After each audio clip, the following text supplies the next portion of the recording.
ರಸ್ತೆ ಅಪಘಾತಗಳಲ್ಲಿ ಪ್ರತಿ ವರ್ಷ ನೂರಾರು ಜನ ಯುವಕರು ಪ್ರಯಾಣಿಕರು ಪ್ರಾಣ ಕಳೆದುಕೊಳ್ಳುತ್ತಿದ್ದಾರೆ. ಚಿಕ್ಕಬಳ್ಳಾಪುರ ಜಿಲ್ಲೆಯಲ್ಲಿ ವಾರ್ಷಿಕ 1,000ಕ್ಕೂ ಹೆಚ್ಚು ಅಪಘಾತಗಳು ಸಂಭವಿಸುತ್ತಿವೆ. 2023ರಲ್ಲಿ 940 ರಸ್ತೆ ಅಪಘಾತ ಸಂಭವಿಸಿ 338 ಜನ ಸಾವನ್ನಪ್ಪಿದ್ರೆ 1073 ಜನ ಗಾಯಗೊಂಡಿದ್ದಾರೆ. 2024ರಲ್ಲಿ 857 ಅಪಘಾತಗಳು ಸಂಭವಿಸಿ 329 ಮಂದಿ ಸಾವನ್ನಪ್ಪಿದ್ದು 925 ಮಂದಿ ಗಾಯಗೊಂಡಿದ್ದಾರೆ.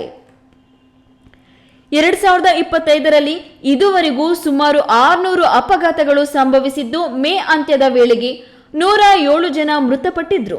ಹೀಗೆ ಅಪಘಾತಗಳ ಸಂಖ್ಯೆ ಚಿಕ್ಕಬಳ್ಳಾಪುರ ಜಿಲ್ಲೆಯಾದ್ಯಂತ ಹೆಚ್ಚುತ್ತಲೇ ಇದೆ.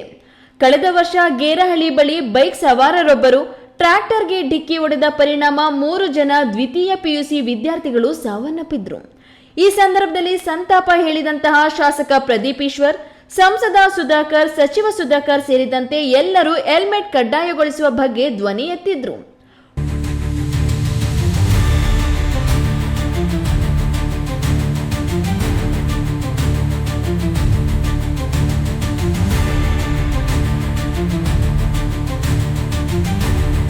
ಒಂದು ತಿಂಗಳಲ್ಲಿ ಹೆಲ್ಮೆಟ್ ಕಡ್ಡಾಯ ಜಾರಿ ಮಾಡುತ್ತೇವೆ ಎಂದು ಶಾಸಕ ಪ್ರದೀಪ್ ಈಶ್ವರ್ ಹೇಳಿದ್ದು, ನಗರದ ಪ್ರಮುಖ ವೃತ್ತಗಳಲ್ಲಿ ಹೆಲ್ಮೆಟ್ ಕಡ್ಡಾಯ ಮಾಡುವ ಬಗ್ಗೆ ಫ್ಲೆಕ್ಸ್ಗಳನ್ನು ಹಾಕಲಾಗಿತ್ತು.